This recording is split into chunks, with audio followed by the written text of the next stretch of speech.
Hey, I want to give you 3 really good reasons why you should make sure that you use a commercial professional in real estate.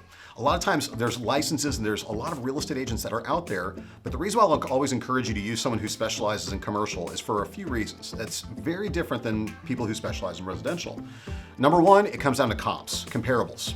Sold properties. In a residential environment, we have tremendous amount of data on properties and sold properties in any given area. So if it's hey listen, I want to know what my house is probably worth, a residential professional will basically do a quick purview of all the homes that sold around your home to figure out what's sold, because something's ultimately worth what it sold for, not necessarily what it listed for. And they're able to provide that list. And quite honestly, these days, because of technology, we're able to provide that list very quickly on the residential side of the world. On the commercial side, we don't have a lot of great data like that. Also too, Texas is a non-disclosure state.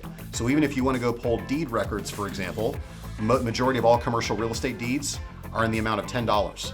And it's because we do not have to disclose sold prices in the state of Texas.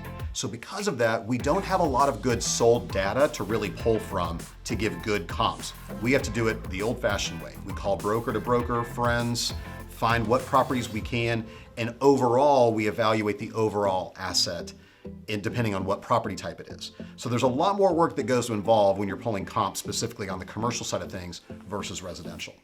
The second thing I'll tell you about that really comes into play a lot of times is just available properties. More than half of commercial properties are sold off market. In fact, in many cases, they never even hit a database. I mean, let's face it, there's not like there's a Zillow for commercial real estate. The closest thing is to a company called LoopNet that's very comparable to what Zillow has to offer. However, when it comes to LoopNet, it's not a free thing that you can just put your property up on there for like it is with Zillow, and it's not simple to use.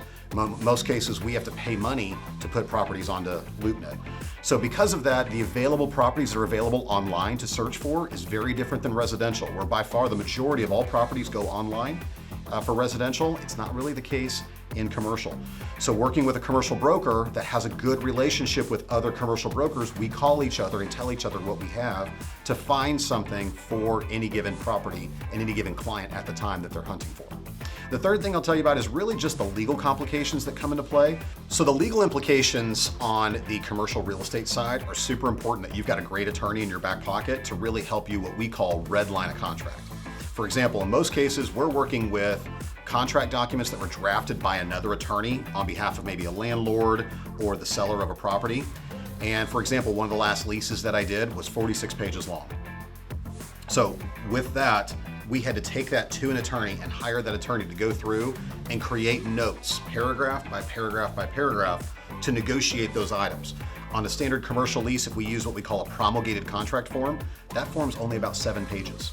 So as you could probably imagine, having a really great attorney to catch every single line item so we don't miss out on what we're supposed to go negotiate on behalf of our client, that's where it comes really down to having a really great real estate attorney looking through those documents. In fact, we caught a couple things, almost had an issue, but we were finally able to work it out with the landlord, and it really ended up benefiting our client in a massive way.